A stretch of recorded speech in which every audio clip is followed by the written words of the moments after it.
Let's read that. Job 9:24.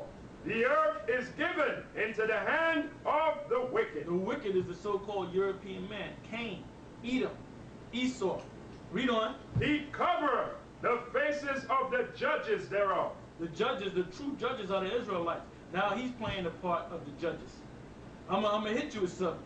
Over there in the House of Commons, over there in England, in the Parliament, don't they wear the woolly wigs over there in England? White woolly wigs. What does that represent? That represent judgment. That represent the judges. Because who is the true judges?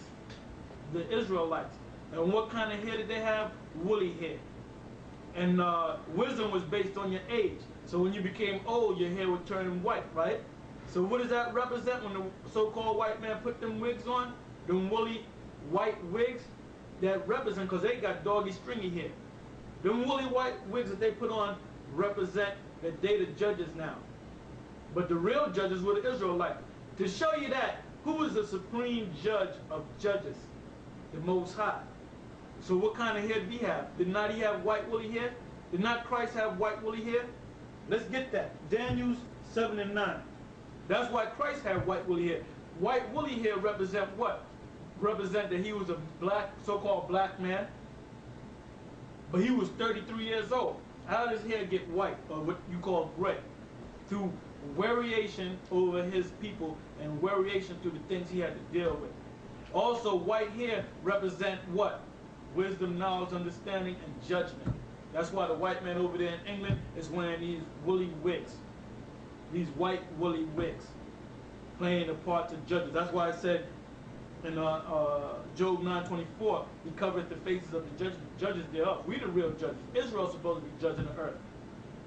That tells you that in 1 Corinthians, the 6th chapter. You got that, brother? Yeah. Daniel 7 and 9. I beheld till the thrones were cast down, and the Ancient of Days did sit. The Ancient of Days, who had no beginning of days, is the Most High himself, whom you call God. Read on. Whose garment was white as snow. He had a white garment representing what? Purity and righteousness. Read on.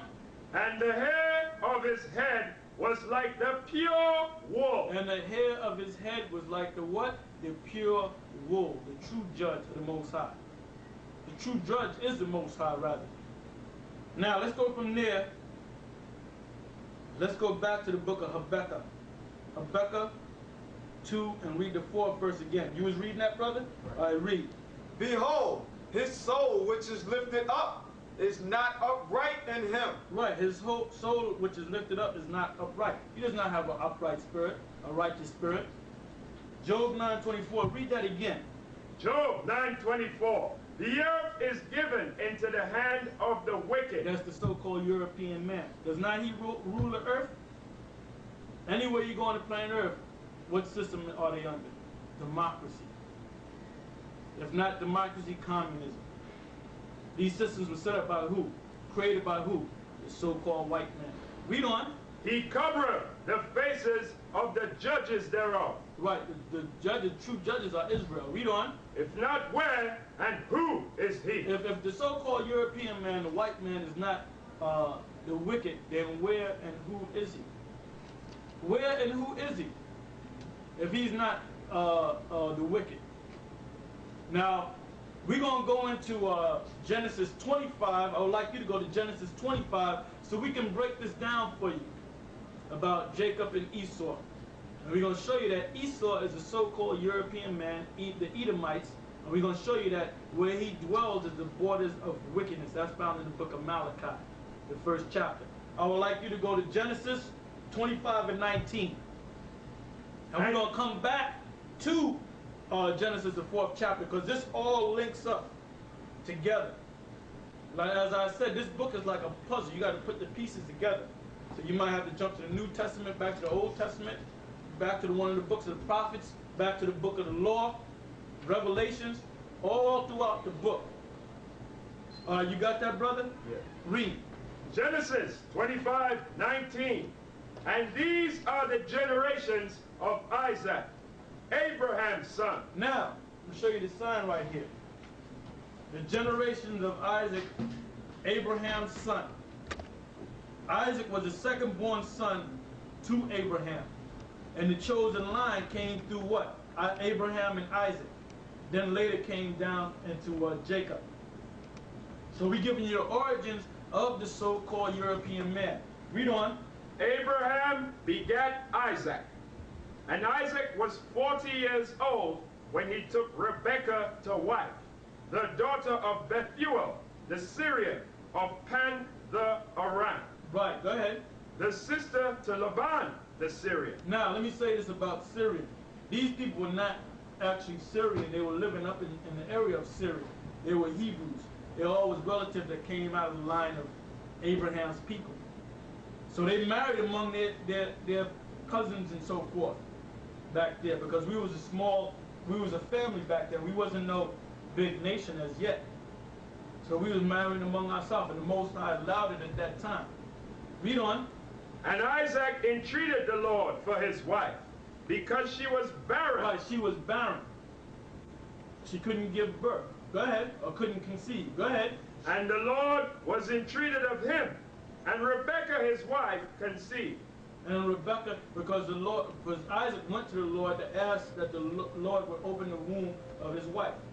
So it says, and Rebekah his wife conceived. Go ahead. And the children struggled together within her. Now these children is Jacob, Esau, and Jacob. There was a fight going on because the soul that's in him was not upright. The soul that was in him was righteous. So they were fighting, good against evil. Read on. And she said, if it be so, why am I thus? And she went to inquire of the Lord. So there was struggling going on in her womb, so she went to the Lord. She wanted to know what was the struggling all about. What did this represent? Read on. And the Lord said unto her, 2 nations are in thy womb. And these 2 sons shall proceed 2 nations. Read on. And 2 manner of people shall be separated from thy bowels. And 2 different types of people shall be separated from thy bowels. Read on.